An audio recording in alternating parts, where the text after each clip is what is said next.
என்னது? சாப்பிட்டேனுங்க. கோரிக்கை மனுங்க. என்ன கோரிக்கை? இதேதான் காரல் மார்க்ஸ் சொன்னார்களாமாங்க, லெனின் சொன்னார்களாமாங்க, ஸ்டாலினும் சொன்னார்களாமாங்க. ஏய், அவங்க சொன்னதெல்லாம் எனக்கு தெரியும். இப்ப நீ என்ன சொல்ல போற? அது அவங்களுக்கு தானுங்க தெரியும். யாருக்கு?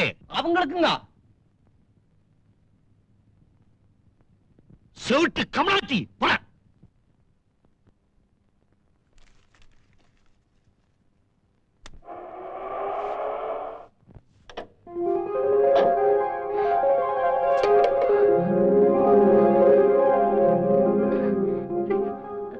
வாங்கம்மா.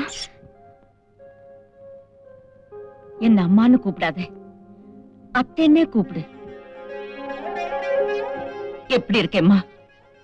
நல்லா இருக்கேன். இந்த நிலைமையிலதான் உன் உடம்பு ஜாகிரதையா பாத்துக்கணும். நீங்க 2 பேருமே சின்னஞ்சிறுசுங்க. நல்லது கெட்டது சொல்றதுக்கு பெரியவங்க யாருமே இல்லைன்னு தான் அவருக்கு தெரியாம நான் இங்க வந்தேன். இந்த அம்மா இது வாயும் வயிறுமா இருக்கியே, உன் வாய்க்கு ருசியா ஏதாவது வேண்டாமா? அதனாலதான் இந்த பலகாரத்தை கொண்டு வந்தேன். உள்ள வாங்கம்மா. உள்ள வரணும்னு எனக்கும் ஆசைதாம்மா. ஆனா அவருடைய வார்த்தை மீறி நான் எப்பவுமே நடந்ததில்லையே. இப்ப மட்டும் எப்படி?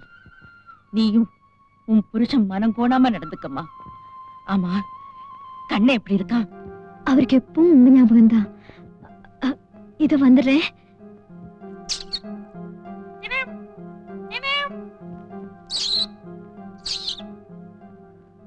இத பாத்தீங்களா? உங்களை பாத்துக்கிட்டே இருக்கணுங்கிறதுக்காக அவரோட நண்பரை வச்சு இதை வரைஞ்சிட்டு இருக்காரு. இன்னும் வரைஞ்சு முடியல. இது முடியறதுக்குள்ள நானே வந்துடுவேன்.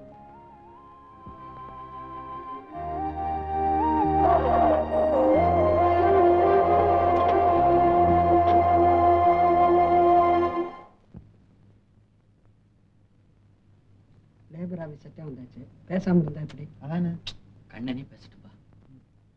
எஸ். பாருங்கம்மா, நான் அதிகமா பேசுறதா நினைக்காதீங்க. இன்னைக்கு நாட்டுல பல இடங்கள்ல முதல்ல யூனியன் ஆபீஸ் திறந்துட்டு பிறகுதான் ஃபேக்டரியே திறக்கிறாங்க. இவ்வளவு ஏன் பிச்சைக்காரன்ல இருந்து பிட்பாக்கெட் அடிக்கிற வரைக்கும் யூனியன் வச்சுக்கிறேன். நாங்க யூனியன் வச்சுக்கிறதுல என்ன தப்பு? நீங்க தான் யூனியன் தலைவரா? கிட்டத்தட்ட தலைவர் மாதிரி தாங்க. நான் தாங்க ஒரிஜினல் தலைவரு. இவரை தலைவரா தயார் பண்ணிட்டு இருக்கேன். இவர் யார் தெரியுங்களா? எம்டி ராஜசேகரோட மகன். ராஜசேகர் மகனா? ஆமா. நீங்க ராஜசேகரோட மகனா? எங்க அப்பா உங்களுக்கு தெரியுமா? கேள்விப்பட்டிருக்கேன்.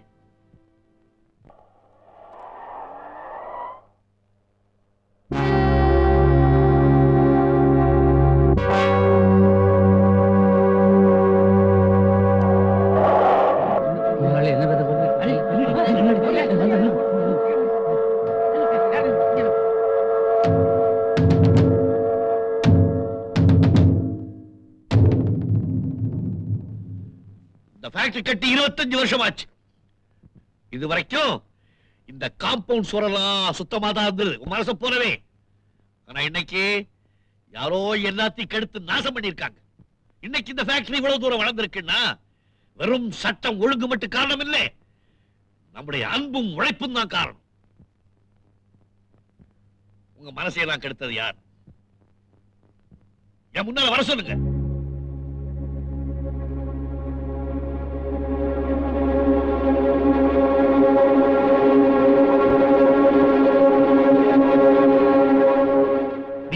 இல்ல நான் ஒண்ணு. வேற யாரு? ஏன் கோழ மாதிரி ஒளிஞ்சுக்கிட்டு இருக்க? வெளியே வா.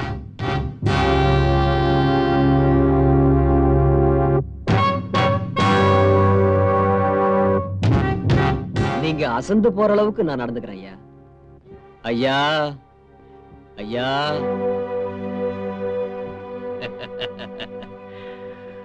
மிஸ்டர், கொஞ்சம் என் கூட வரீங்களா?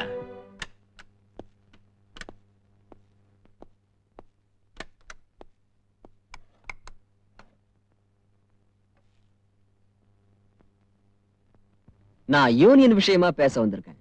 அதனாலதான்.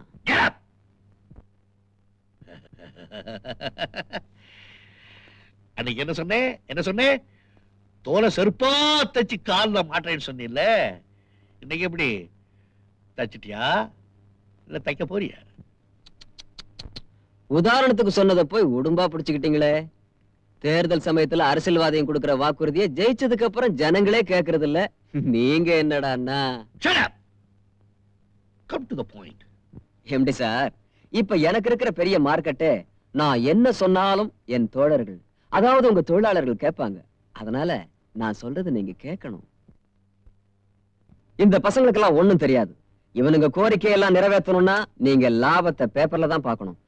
அதனால நான் என்ன சொல்றேன்னா, காதும் வச்ச மாதிரி நமக்குள்ள ஒரு அக்ரிமெண்ட். எனக்கு 1 லட்சம் ரூபாய் கொடுத்துருங்க. ராவோட ராவா இந்த ஊரை விட்டே புறப்பட்டு போயிடுறேன். இவனுங்க பிரச்சனையும் தீர்த்து வச்சிடுறேன். நீங்க நிம்மதியா தூங்கலாம். எப்படி வசதி? வேலைக்கு சேர்ந்து 3 மாசம் தான் ஆச்சு. அதுக்குள்ள என்ன வேலையெல்லாம் செஞ்சிருக்கீங்க? உங்களை சும்மா அனுப்பலாமா? 1 லட்சம் ரூபாய் உங்க தகுதிக்கு ரொம்ப குறைச்சல். என் கௌரவத்துக்கு ஏத்தாப்புல நானும் ஏதாவது செய்ய வேணாமா? First, you are dismissed, bastard. நான் வேலைக்கு சேர்ந்து 90 நாள் ஆயிடுச்சு. இனிமே என்ன டிஸ்மிஸ் பண்ண முடியாதே. இங்க லேபர் கோர்ட்னு ஒண்ணு இருக்கு, தெரியாதா உங்களுக்கு? Get out. தொழிலாளர் யூனியன், தொழிலாளர் யூனியன், தொழிலாளர் யூனியன், பத்திரிகை, தொழிலாளர் கோரிக்கை, தலைவர் பத்திரிகை, தலைவர் பத்திரிகை, தொழிலாளர் ஒற்றுமை, தொழிலாளர் ஒற்றுமை, தொழிலாளர் ஒற்றுமை, தொழிலாளர் யூனியன், தொழிலாளர் யூனியன், தொழிலாளர் யூனியன். Good morning sir. என்ன இது? யாரும் வேலை செய்யாம வெளியில இருந்து கொடியை பிடிச்சு கோஷம் போட்டுட்டு இருக்காங்க. அது ஒண்ணும் இல்ல சார், பக்கரை டிஸ்மிஸ் பண்ணதுக்கு எதிர்ப்பு தெரிவித்து ஸ்ட்ரைக் பண்ணிட்டு இருக்கேன். ஸ்ட்ரைக்? இல்ல சார், 80% வர்க்கர்ஸ் உள்ள வர்க் பண்ணிட்டு இருக்கேன். பாக்கி 20% வர்க்கர்ஸ் வெளியில ஸ்ட்ரைக் பண்ணிட்டு இருக்கேன். அமைதியா நடந்த ஃபேக்டரியில அராஜகம் உண்டாக்க ஆரம்பிச்சிட்டாங்களா? Look here. Looking sir. அவங்க ஸ்ட்ரைக் பண்றாங்களோ எது பண்றாங்களோ அதை பத்தி எனக்கு கவலை கிடையாது. ஒர்க் வழக்கம் போல நல்லா நடக்கணும். அண்டர்ஸ்டாண்ட்? Understood sir. சார், இருந்தாலும் கொஞ்சம் காம்ப்ரமைஸா. காம்ப்ரமைஸ் வேண்டாம் வேண்டாம்.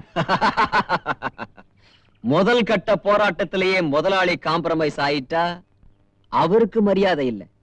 எடுத்த எடுப்பிலேயே நாம ஜெயிச்சிட்டா நமக்கு மதிப்பு இல்ல. அதனால நம்மளுடைய அடுத்த கட்ட போராட்டம் உண்ணாவிரதம் தான். உங்க கூட சேர்ந்ததுல இருந்து நாங்க உண்ணாவிரதம் தானே இருக்கிறோம். வீட்டுல இருந்து பிரயோஜனம் இல்ல, பப்ளிக்கா இருந்தாதான் எஃபெக்ட். ஆனா அத யார் இருக்கிறது? ஏனுங்க தலைவர, கார்ல் மார்க்ஸ் இருக்க சொல்றது? அறிவு கட்ட முண்டாம். அவர் லண்டன்ல இருக்காரு, இங்க எப்படி வர முடியும்? நான் சொல்றத கொஞ்சம் யோசனை பண்ணுங்கப்பா. எனக்கு எதுல உட்கார்ந்து ஈக்குவலா பேசுற அளவுக்கு அவன் என்னைக்கு வரானோ அன்னைக்கு அவனை நான் என் மகன் ஏத்துக்கிறேன். சீக்கிரம் ஒரு முடிவுக்கு வாங்கப்பா.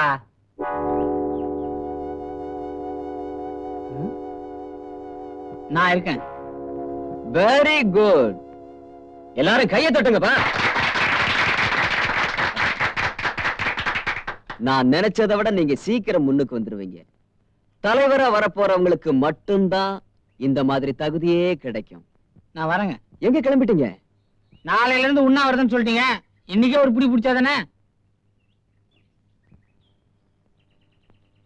இப்பவே நம்ம போராட்டத்துக்கு வெற்றி கிடைச்சிருச்சு. அது எப்படிங்க? அப்பாவை எதிர்த்து பிள்ளையே உண்ணாவிரதம் இருந்தா வெற்றி நமக்குத்தானே. கழுத, நீ எதையோ நினைக்கிற.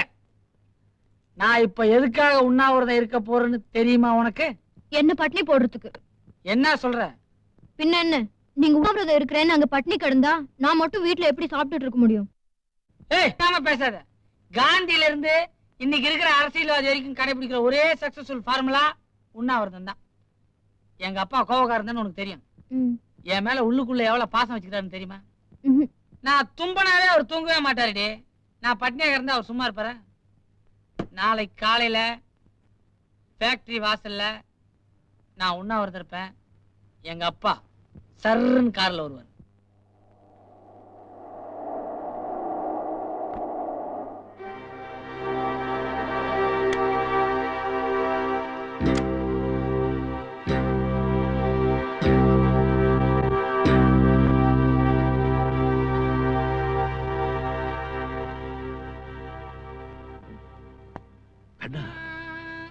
என்ன இது உண்ணாவிரதம்?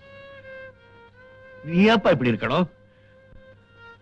கண்ணா, இந்த ஃபேக்டரி சொத்து சுகம் எல்லாமே நாம உனக்காத்தான தேடி வச்சிருக்கேன். நீ இப்படி இருந்தா என் மனசு என்ன பாடுபடும்? நீ எப்ப வீட்டுல இருந்து வந்தியோ அன்னையில இருந்து எனக்கு சாப்பாடு கிடையாது, தூக்கம் கிடையாது. கண்ணா, நான் ஏதாவது பேசியிருந்தா மன்னிச்சிரப்பா. வா வீட்டுக்கு போறேன். வா பாப்பா. தொழிலாளர் ஒற்றுமை, தொழிலாளர் ஒற்றுமை, தலைவர் பத்திரிக்கை, தலைவர் பத்திரிக்கை, தொழிலாளர் ஒற்றுமை, தொழிலாளர் யூனியன் வாழ்க.